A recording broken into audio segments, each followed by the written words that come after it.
Thanks a lot, Mr. Dartmouth.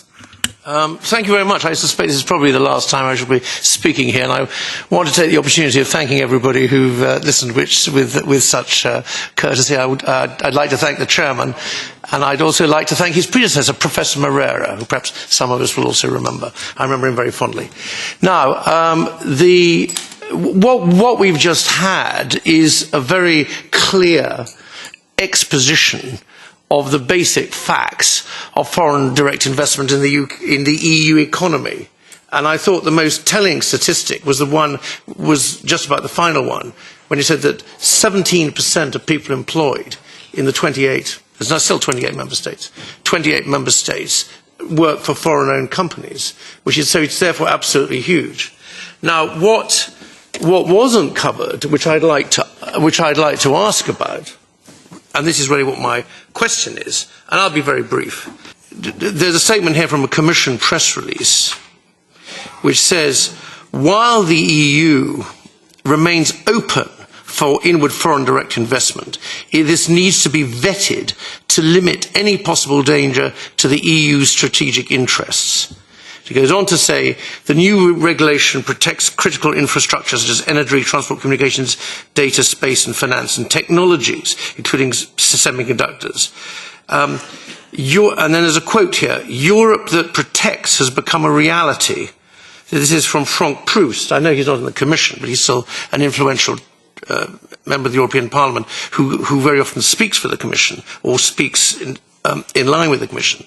Now, at the moment, until very recently, foreign direct investment was vetted on a national basis. So, for example, France took a very different view from that of the UK. France said there are a number of strategic sectors in which foreign companies cannot make acquisitions in. One of them was food. So Danone is as far as the French are concerned, is a strategic imperative. All that yogurt is very, very important strategically.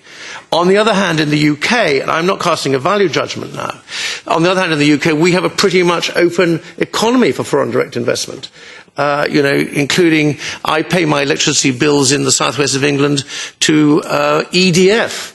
Which is, of course, Electricité de France, not to be confused with the EFD, which is a political group which I've been a member of for such a long time. So to come to my question, which is a very simple question, you've given a very clear exposition. The context is that the Commission has very considerable powers to monitor and not just to monitor, but to influence and to prevent foreign direct investment. And therefore, what is the Commission's plans, insofar as you're able to tell us, to actually use those powers on the basis of the very clear information and exposition which you've given us, and which, may I presume, to congratulate you? I mentioned a little bit that the purpose of the foreign direct investment screening, I think there were several questions about the foreign direct investment screening framework that we've just set up, and it's in force. The purpose is clearly not to look at the speculative nature or not of the investment. We're still talking about foreign direct investments, which is long-term, which involves control, and it's very difficult to have a speculative foreign direct investment. But the purpose, again, is to look at the security risks that it could imply in the European Union. Which leads me to the question about whether the quote on l'Europe qui protège and whether this means a change in attitude or whether we will replace EU member states' authorities. No, as we said it many times, the framework guarantees a framework that ensures certain procedural requirements are met in all the national screening mechanisms, and that we cooperate, so we know what is going on. And the Commission, as you know, will be able to issue opinions, which include possibly recommendations as well, mitigating measures.